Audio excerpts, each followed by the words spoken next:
Yeah, hi there. These comments are for Nourel, and I am Michael Buckoff, the founder, owner, and the materials writer for all of your lessons at Stealth, the 7-step system to pass the TOEFL IBT, and you completed the independent speaking practice test number 16, I believe.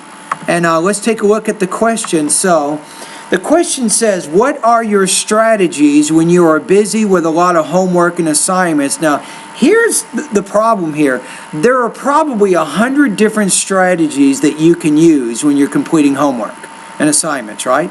For example, you could go to a reference librarian and get help finding research for your paper, or you could study with another student in the class to try to prepare better for the exam, or you can write down the new vocabulary words from your class on the note cards, and on and on and on. Now, don't be tempted.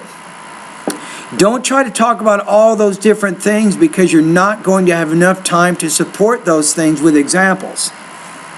Your strategy is to limit your focus. So let's see what you did. When I'm very busy with homework and assignments, I have some strategies.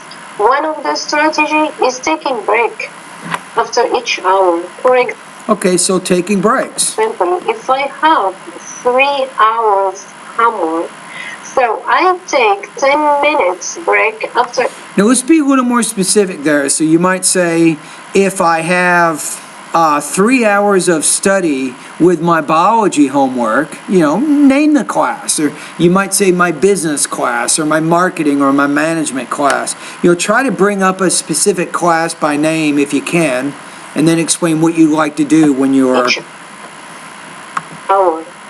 So I can unwind in order for me to continue. There's something I didn't quite get there. Let me listen to it again. I'm going to go back. It's between about 20 and 26 seconds of your response. After each hour. So I can unwind in order for me to continue. Okay, I think it's a stress thing. You can unwind. You can unwind. I guess unwind. You can unwind, right? So I think the stress there should be on that second syllable of that word, not the first one. So that's a word stress issue. My homework in an efficient way. Another strategy is organizing my time. For example, I am taking 3 classes this semester. So coming home from school. So instead of discussing all 3 classes, talk about one specific class, and talk about how taking breaks and organizing your time with that one particular class, maybe for one particular exam coming up, how it was effective in that particular situation. That's getting into detail. I spent 30 minutes doing homework for each class. Therefore, those are...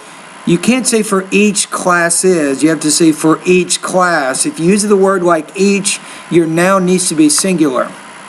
Are my strategies. So you kind of ran out of time at the end. So probably with this one, Nourel, I think you need to limit your focus a little bit. Like I said, you might say, when I'm busy and I have a lot of homework, for example, with my biology class, I have 2 strategies which help me prepare for my exams. Then you might say, first of all, the first strategy I like to use in my biology class is to take breaks after every hour of study. For example, when I was getting ready for my last exam on photosynthesis, and I did have 6 hours of study, I found if I took a 10 to 15 minute break after each hour, I could learn the information much better. Something along those lines. And if you have time, then you go to the second point. Secondly, I found it's also important for this class to organize my time, to dedicate maybe study for Monday, Wednesday, Friday for this particular class, so I could get ready for the course material on Tuesday or Thursday of each of those weeks. All right, so let's go to the rubrics and let's see how you did. So probably, I'm going to put you in the 2 range on this. You had, I think, some word stress issues I pointed out with the word unwind. I think Language use wasn't bad, however, you can probably improve your vocabulary by trying to use more specific words to help explain your specific situation. With your topic development, you need more details to help support the points you're trying to make. Of course, the only way to do that is to limit your focus and not talk about things in a more general sense.